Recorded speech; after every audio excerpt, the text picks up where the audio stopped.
The things that occurred on the Morris during World War II were so intense that it defines who you are for the rest of your life.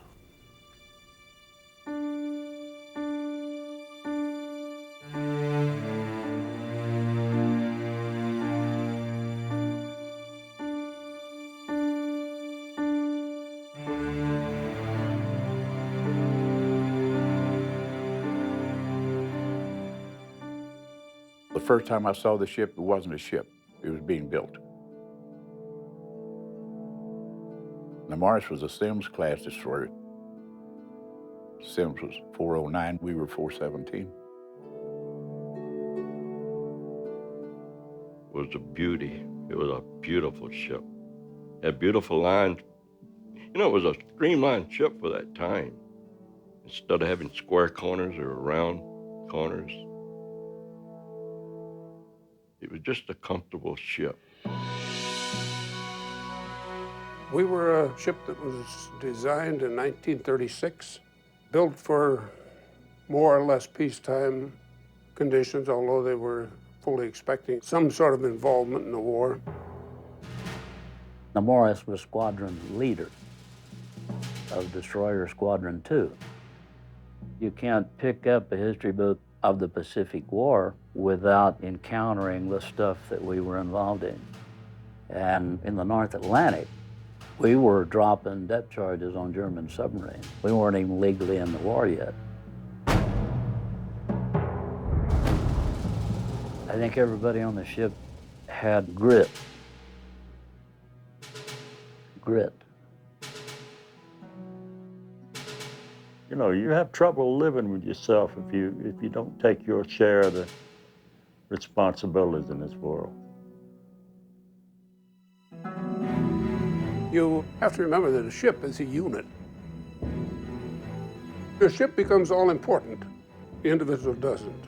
That sounds almost like a commie problem, but it's the fact of life that the ship is the most important thing. To become a part of a crew, I think that's the important thing.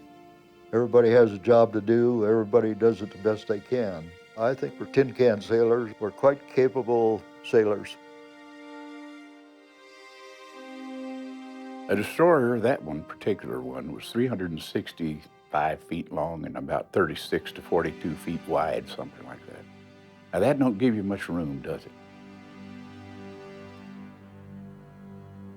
All right, now combine that with the fact that you're out there in the middle of the damn Pacific Ocean, or Atlantic, or wherever you happen to be. Where are you gonna go? You better be a fighting son of a gun, that's all I gotta say. And it don't have everything to do with patriotism. It has to do with you're there, and you better do your job. You may not be there long, you know?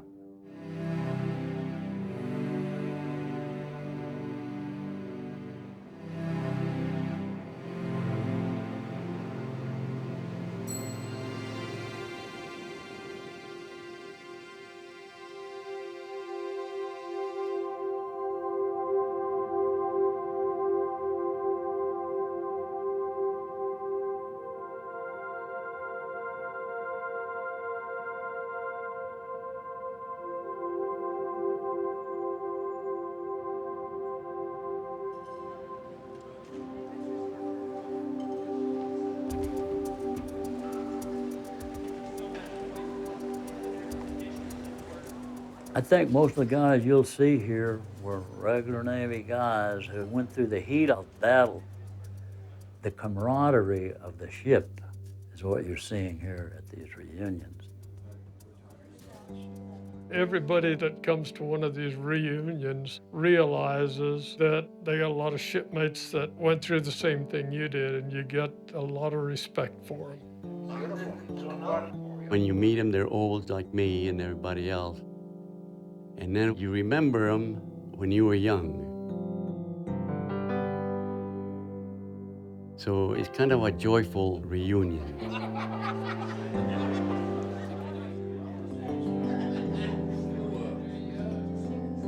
We thought these reunions were going to be history pretty quick because our numbers are dwindling.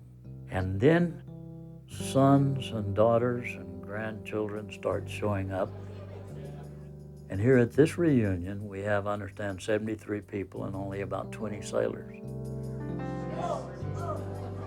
I've been coming to these since the very beginning. As we started out with so little, but it's just gotten better each year. My sons and I have been coming to the reunion now for 5 years. It's a way for me to personally connect with my father because I never really knew him. He was only home once after my birth, and I was 4 months old at the time. Either my mother or myself, we keep in contact with several of either the sailors themselves or their family members. It's a nice little family to be part of.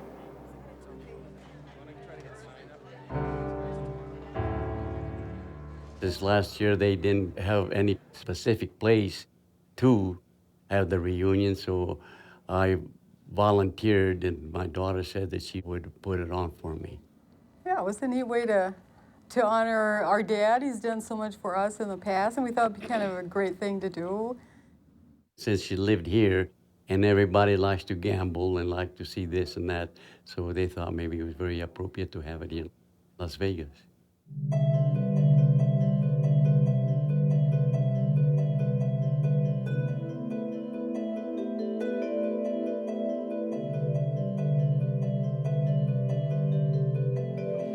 No matter how you figure it, the Morris was the luckiest ship today. Lucky. As far as I'm concerned, the Morris was very lucky, and the sailors that came back were very lucky. We didn't feel lucky. You don't feel lucky when you're there. But in retrospect, looking back, you can feel lucky.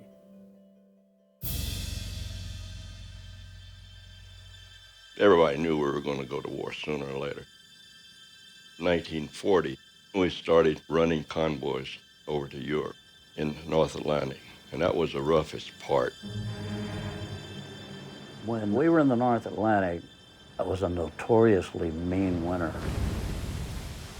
And we nearly ended our brief career there when we broached in heavy seas and nearly capsized. I remember rolling out of my bunk and landing on the bulkhead, which meant that the ship was laying on its side. I was asleep in my bunk and it folded me up in the bunk. I was on the bridge holding onto a light when we rolled like this. I just thought, well, I was underneath the water. We lost the guy over the side. They seemed to think that it was a single great wave that pushed us. And then the wave coming back the other way, well, it was a miracle that it just didn't keep on rolling. The man upstairs decided that he didn't want us.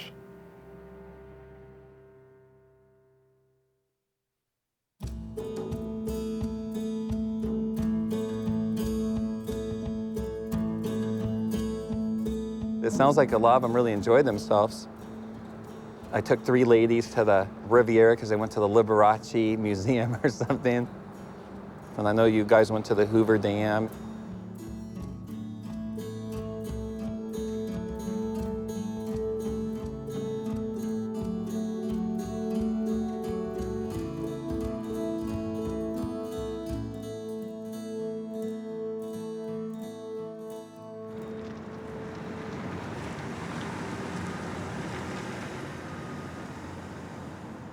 Was one fantastic driver. He wrapped it around those curves up there, and you done a great job. Oh, they were great, very interesting, full of history. Yeah, they're walking history books.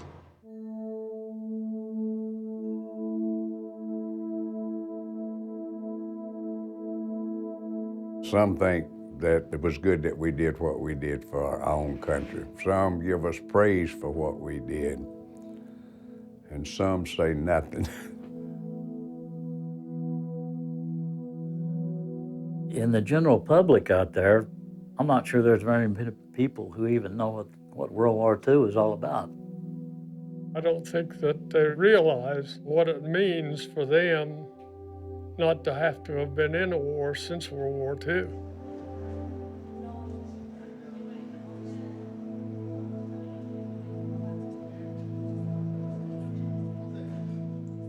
I don't think we'll ever see another group of men like that. Even though we have our current military, and we're very grateful to them as well, but there's just a big difference. That was probably like the last real war we had where everybody cared, and these other wars we've had, nobody cares. And of course, when the towers got hit, they had like a little ceremony, and people seemed to care a little more then because somebody hurt us. Now people don't seem to care. And it has been said that he who does not learn from his mistakes is forever condemned to repeat them. This nation had better learn, and how can they learn if they don't remember what happened?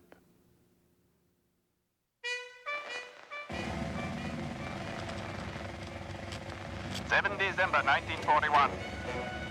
Lurking in the open ocean of the Pacific, hundreds of Japanese warplanes, Kates, Bells, Zeros, are launched in a preemptive strike. Their deadly sneak attack on the American naval base at Pearl Harbor kills thousands.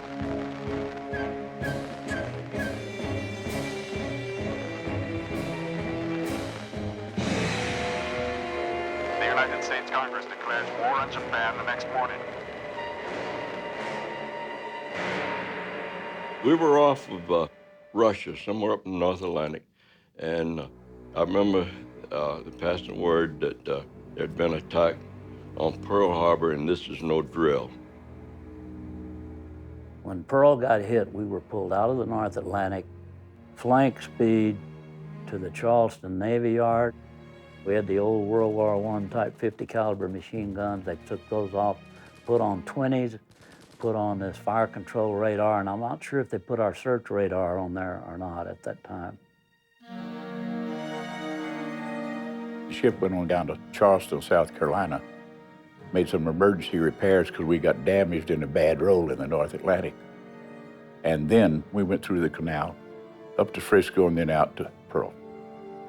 We got to Pearl Harbor about the last of January. We always found ourselves as plane guard for the carrier, which means that we steamed in her wake.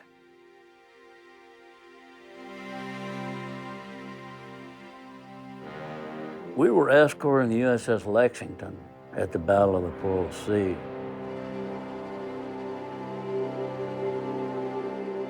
We had word that bogies were coming in. And of course, we knew what bogies were, but we'd never seen them.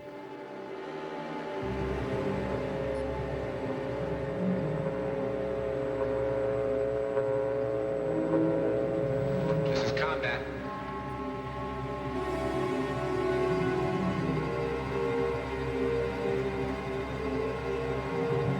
Coming over the telephones would be these words: action, starboard, air target, planes diving on the carrier. So you slew your gun around, throw it into automatic, and you're just sitting there waiting to go. Way out on the horizon, you'll see our Wildcats splashing them before they ever get in. Thank God for the Wildcat pilots. Boy, those pilots had some guts.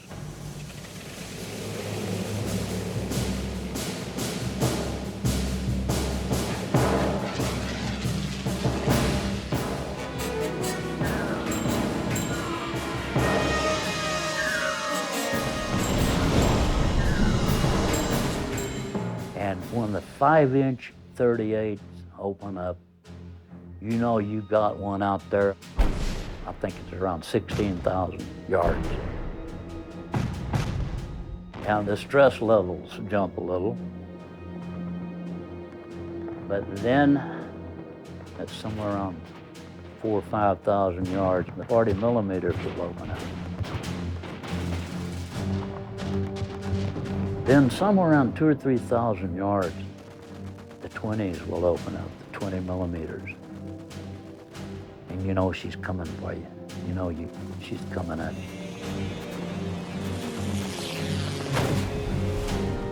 Carriers are taking evasive action. The destroyers are cranking up the flank speed, making hard turns, whatever, you know, it's a wild scene.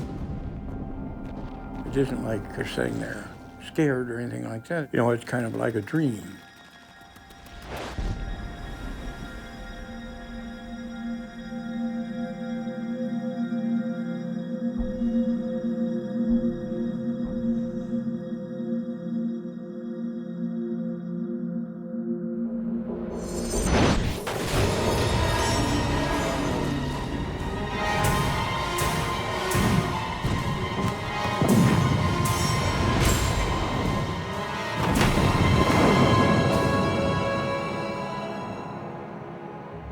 The Lex really got hammered that day. We were the first destroyer alongside. We were on her starboard side. She had already given the word to abandon ship. So there are hundreds of her sailors that are already in the water. We took people aboard over our bridge, but there were many in the water when it was sinking. We had taken on probably 400 or 500 people already out of the water, and another attack came in. So we had to back down to get the bow out of the way so we could go forward then and leave the carrier without running us. Some of these sailors were in the water between us and the Lexington. And I'm sure we crushed some of those people as we backed away. Actually, it wasn't much we could do after she started, you know, having internal explosions. The Lex took an angle and the fire just started going out from one end to the other. And I was 17 years old at the time, and I really cried like a baby. I hated to see that.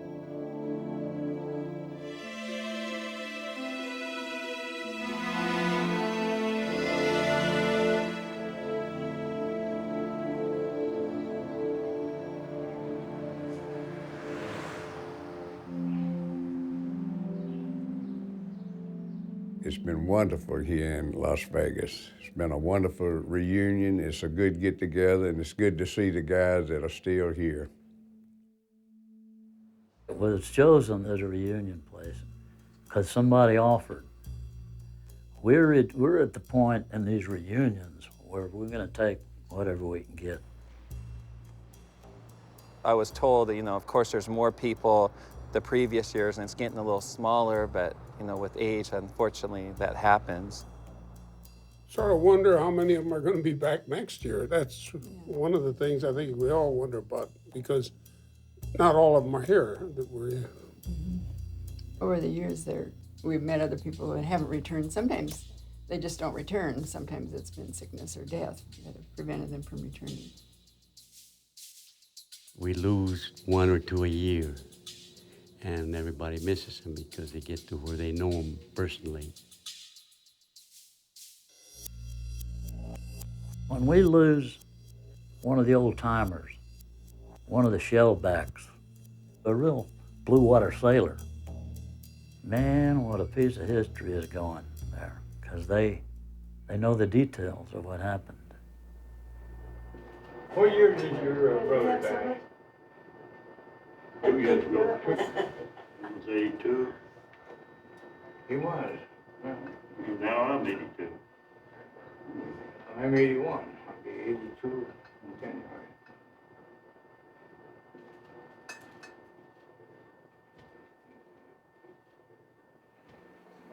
The hell, that's life. If you go, you go. You don't, you don't. Why worry about it? I tell them all the time, forget it. You're not going to cure anything by worrying. No.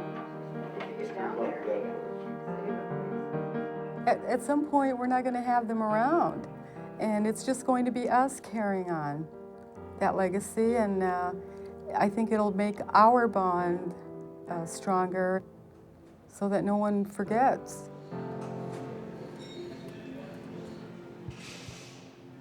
You know, it was interesting you read in Life magazine about how orderly the abandonment of the Lex was and how they lined their shoes up on the deck. And what a bunch of crap that is. It wasn't an organized situation. There were sailors jumping over the side. We got so many men aboard that it was endangering our own ability to be a fighting vessel. Some of these guys we were getting aboard were horribly burnt. So our deal was to get rid of these survivors so we could rejoin the battle.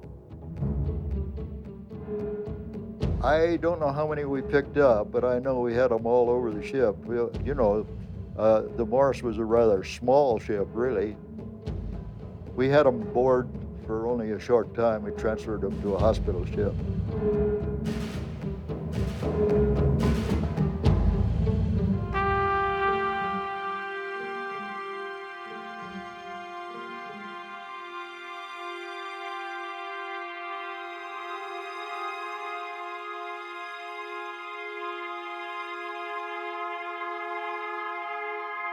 Not too long after Coral Sea, they had the Battle of Midway. Well, we were set for that one. Within 8 or 10 minutes, 4 of their carriers were out of it, and we lost one. Gosh, it was so much going on at Midway. That's where the big battles were. And we were just at general quarters just about 24 hours at a time. There was so much firing and flak.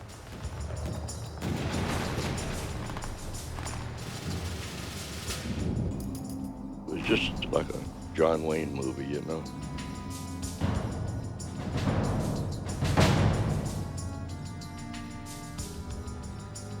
The Yorktown was dead in the water. Our task force moved on, and we left one of our ships to be there with it, you know. And then the Yorktown was torpedoed again by a Japanese submarine, and so was the ship out of our squadron that we lost. That was the Hammond.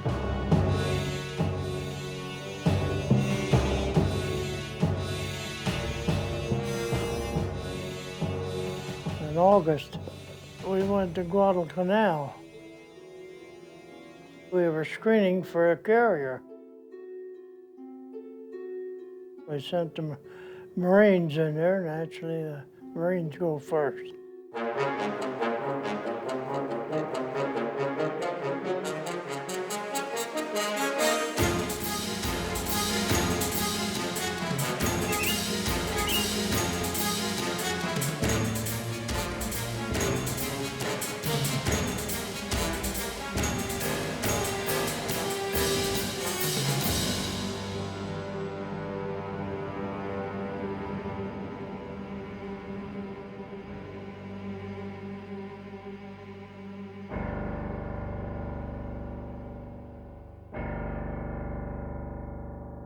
That's land fighting. We were Navy, and we took off with a carrier.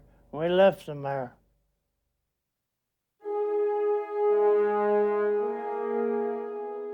Guadalcanal was our 9th major naval battle and was tangled up a little bit with the Battle of Santa Cruz, where we lost the Wasp, the Hornet, and the O'Brien, one of the destroyers out of our squadron. They came in, and they were after the Hornet. They just kept coming. We shot down 6 things. Of course, they weren't interested in the destroyer. We were there, but all we could do was fire at them.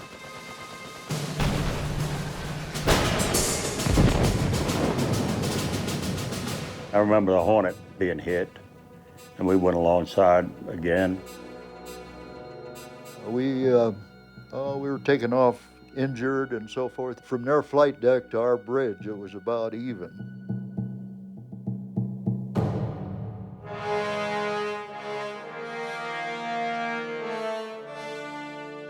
We were in another miserable deal where one of those small carriers, Luscombe Bay, got torpedoed. You could see these fellows in the water and they were hollering, "Hey, hey!"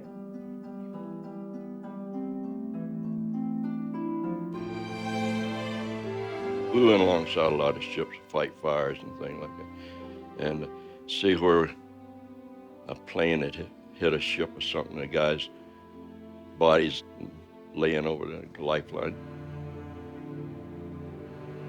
You get hardened to it, but you never do, really.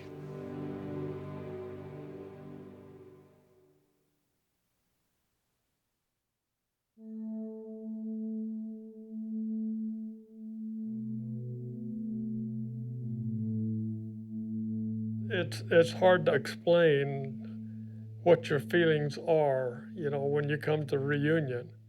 When somebody asks you what it was like and you try to explain to them what the hell is that you go through.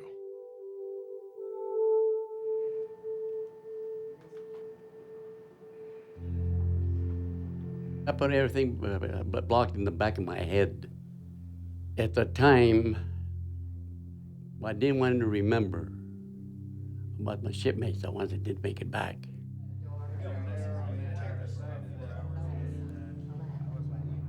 My mother's always had this emptiness of not knowing her father, not having the opportunity to ever have gotten to know him, to ever have had him really impact her life, other than through absence. Basically, it's presumed he was blown overboard when the ship was hit. It was just before his 22nd birthday when he was killed. And I was 2 years old because we didn't have, he was young, so there wasn't much memorabilia.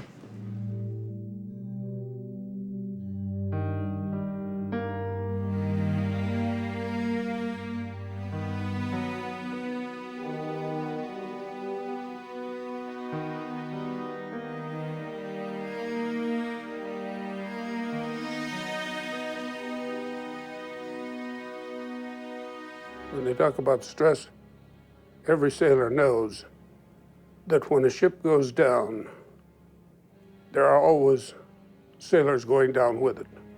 Not any heroic thing, but that's just the way it is. It wasn't dwelt upon and talked about a lot, but it was never out of your mind, ever, ever. Anticipating trouble, death, who knows?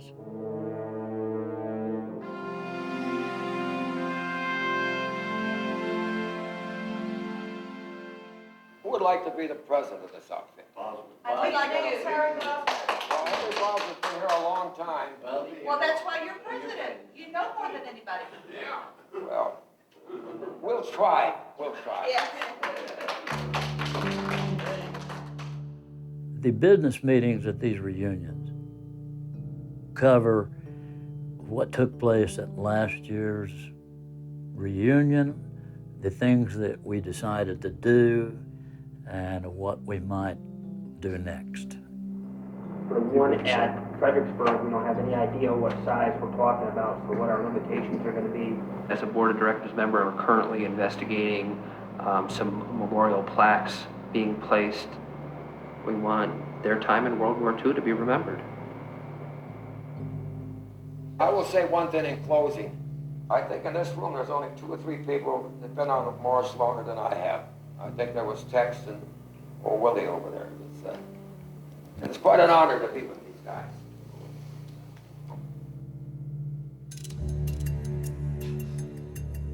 We were in 17 major engagements. That's what it was. Major engagements means that the ship during that particular time was in imminent danger of being sunk. We were there. But we were there on orders. We went to do what we were supposed to do. And just happened that it was us instead of some other tin can. We went where we were sent.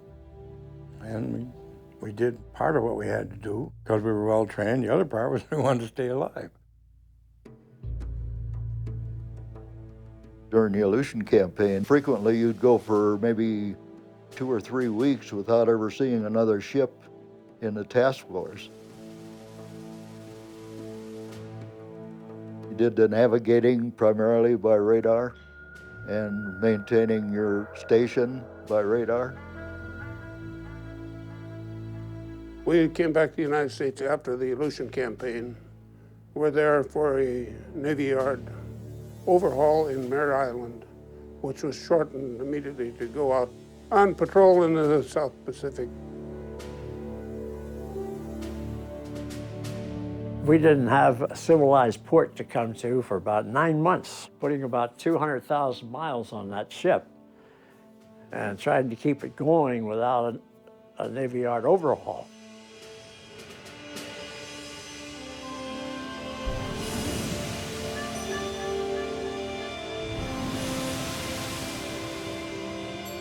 It was slow, hard grind. Finally, they kept sending ships out there and sending ships out there. And the Japanese, they were slow getting theirs there too, so it was lucky for us, you know. We did a lot of fire support work, bombarding beaches before landings.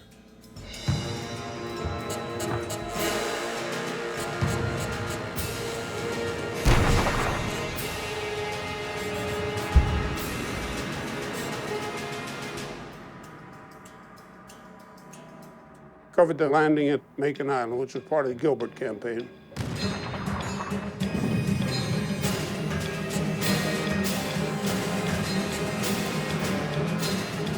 And then we were out there until basically the end of the war. We were at Tarawa, and we had a certain section of the island to bombard. Which is the first close encounter. Kwajalein ship went in at point blank range. And we talked. That's the first time I saw bodies along the shoreline. Our squadron had the coastal patrol duty up and down the coast of New Guinea.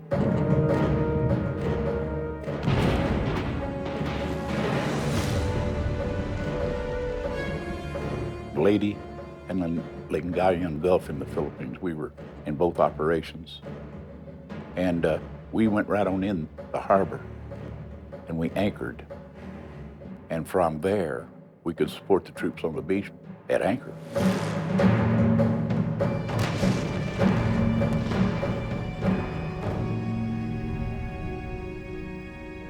We had logged so many sea miles, so many battles. We had seen just so much of it. There wasn't one single man on the USS Morris that I know of who even had the slightest notion that we were going to survive the war. We were just doing our job until we couldn't do it anymore.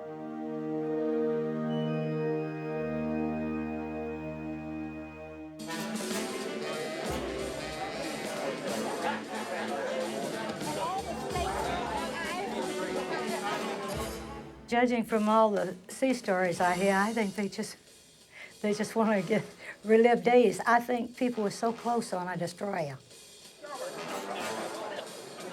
They'll tell stories of trying to make their own little hooch, you know, by fermenting fruit in a bag somewhere, warm part of the ship. You know, I heard that, but I wouldn't tell.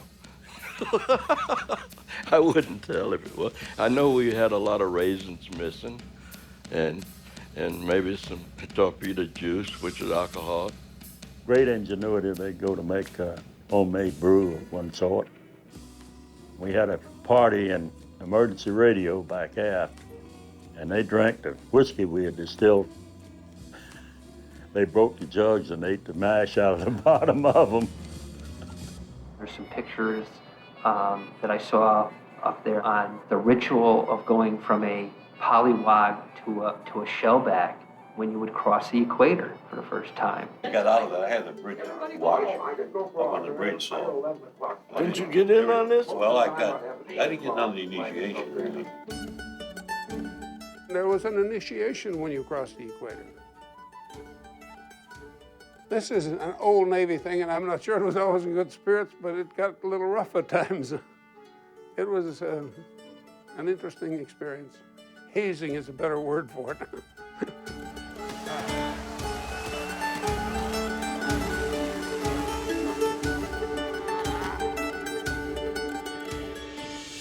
And all of this is nothing but trying to escape for a few hours from the reality of what you were going to live again the next day.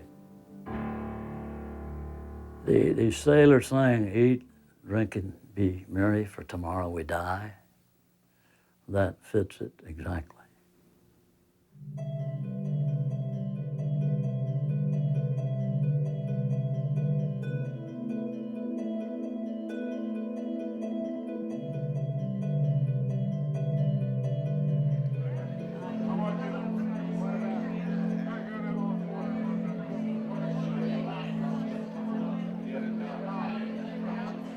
Tonight, of course, is the banquet to honor us and remember the guys who got killed on the Morris. Then we try to provide a dinner that everyone would like. Everyone seemed to enjoy it. I secured some live entertainment because what else would you do in Las Vegas? You folks have seen the real stuff and you are the real stuff. And for that, we thank you for what you've done for this country and for the freedom in this world today. And I'd like you to give yourselves a nice round of applause.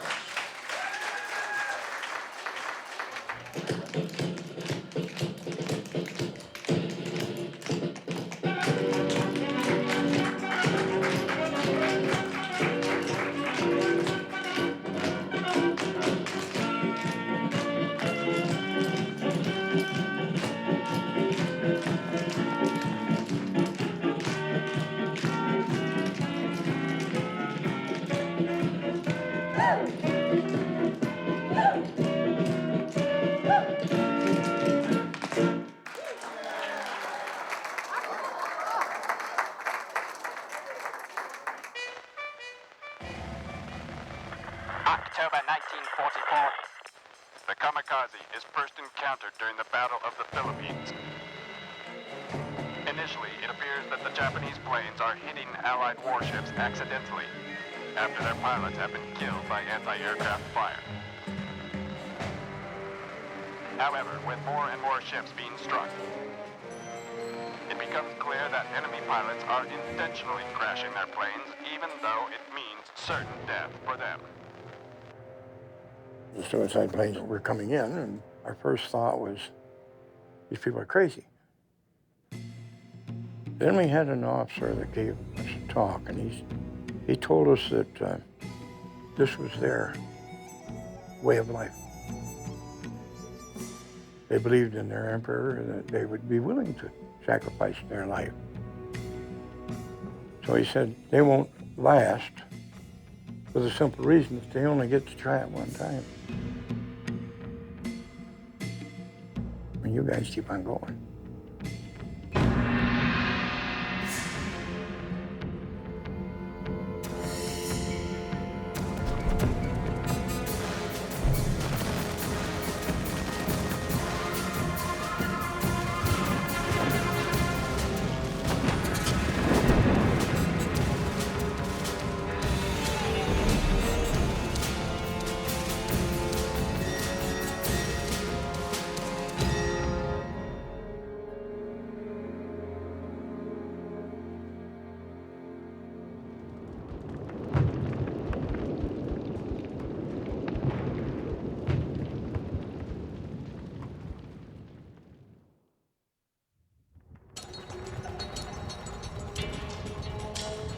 A lot of times in the early battles, they didn't want us. They were after that carrier.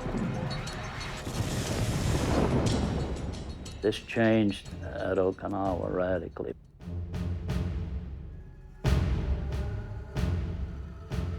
Approximately 80% of the destroyers that were in the Okinawa invasion were hit by kamikazes.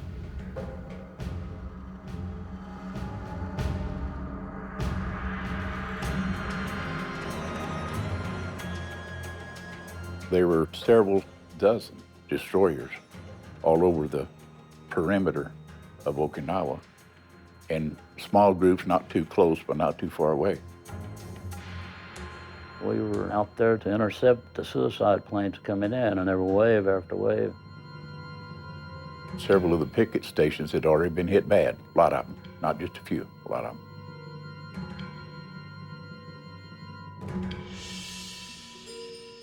So we're out there, and somebody picked one up with binoculars, a plane way out on the horizon. This plane came in low on the water, and we just missed shooting it down. We tracked it all the way in, and well, of course, all the guns were firing. I knew when the 20s opened, we were getting ready to get nailed. For some reason, we couldn't shoot him down.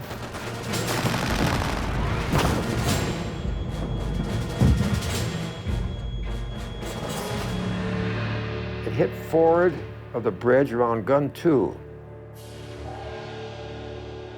The whole section of the ship between gun 1 and gun 2 was gone. Everyone in gun 2 was injured to a certain extent. The whole handling room crew was killed, and the magazine crew was killed. And in gun 1, it's about the same thing. Some of the people survived in the gun, but the magazine crews were dead.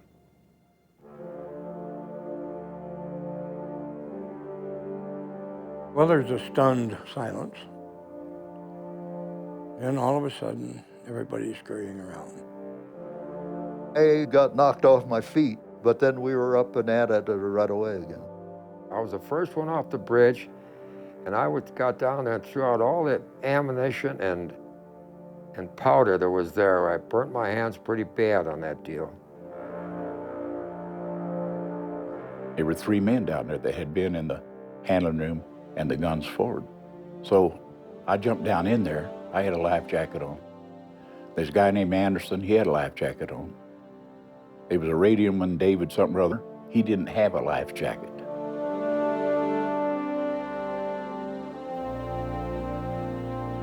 To me, there was nothing wrong with me, and I'm a hell of a swimmer and in perfect physical condition, so I gave him a life jacket, you know, which anybody would have done, not just, you know, anybody would have done it.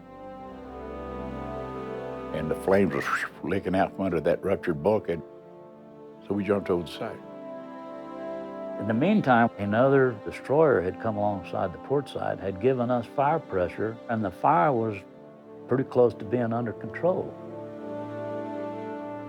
There was a certain feeling on that we had not, something went wrong, that we let one plane get through, because we had splashed other planes that had tried the same thing.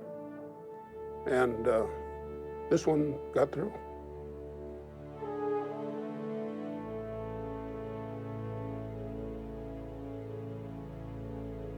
As you look upon this table, you will see 27 candles for the men we lost up to this kamikaze attack.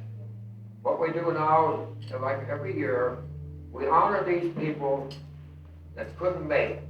They died so we could live. And the big candle is for all the guys we lost this year. It's quite a bit.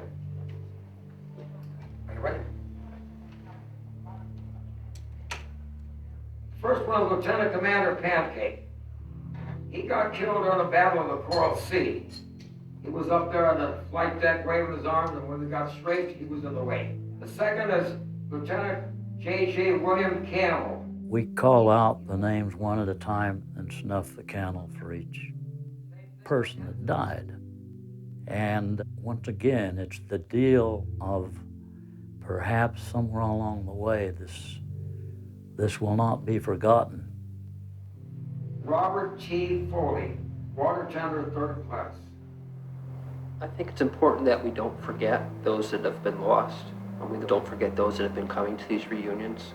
This country and the freedom that we enjoy is because of people like these sailors, and it's sad to think that they might be forgotten. And that is all the men there that would pay their lives so the rest of us could be here today. And with that, that's the end of the thing where we honor everybody and we thank everybody for everything, and thank God that we're still alive to honor them.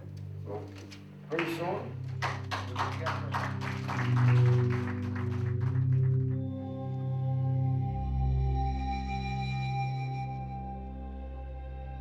So we went back to Camaretto, which was a seaplane base.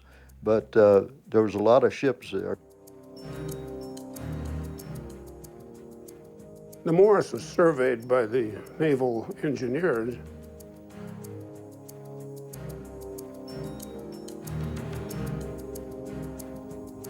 The order came out, take the Morris out in deep water and sink her. We were told we should sink the ship and forget it. And our captain said no way he was going to do that. We got a repair ship in there of sorts. It wasn't really a destroyer repair ship, but we got a ship in there that had some stuff on there that we needed. And we went about the process of trying to fix the repair.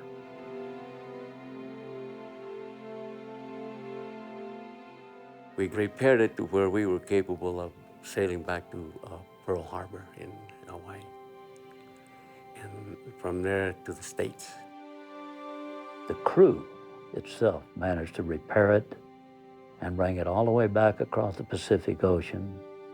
And when they dropped the atomic bomb, the Morris was in dry dock, having a new bow put on and getting ready to go back out to battle.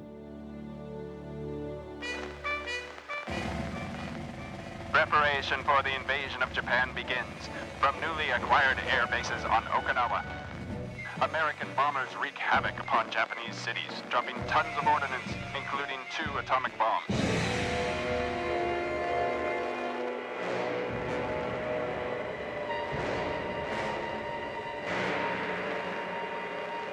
Japan's unconditional surrender soon follows.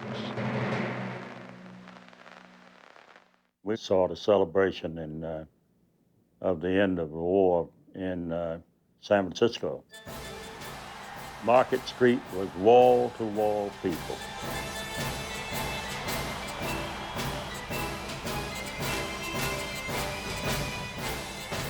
They were breaking windows, particularly in liquor stores. They were stealing officers' hats, and I decided it was time for me to leave. I didn't want to be a part of any of that. When the war was over, I was on leave back in my hometown, out on the family farm. And I figured, man, this is good. It's over and I've made it. I think there were a lot of people like that.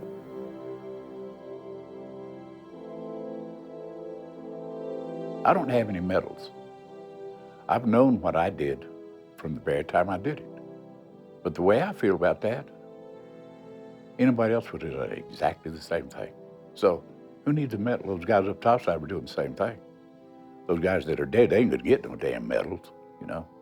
So I don't think they were any single heroes. I think they all were.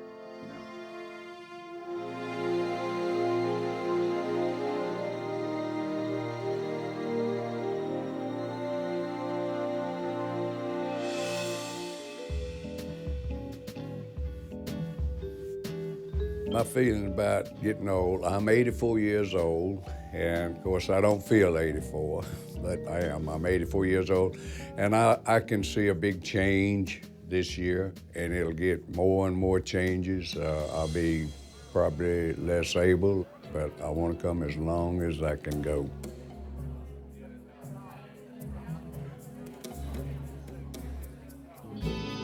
The overall impact of this tiny reunion is probably close to zero, but at least some people remember these lessons, and I think they keep it alive somewhat.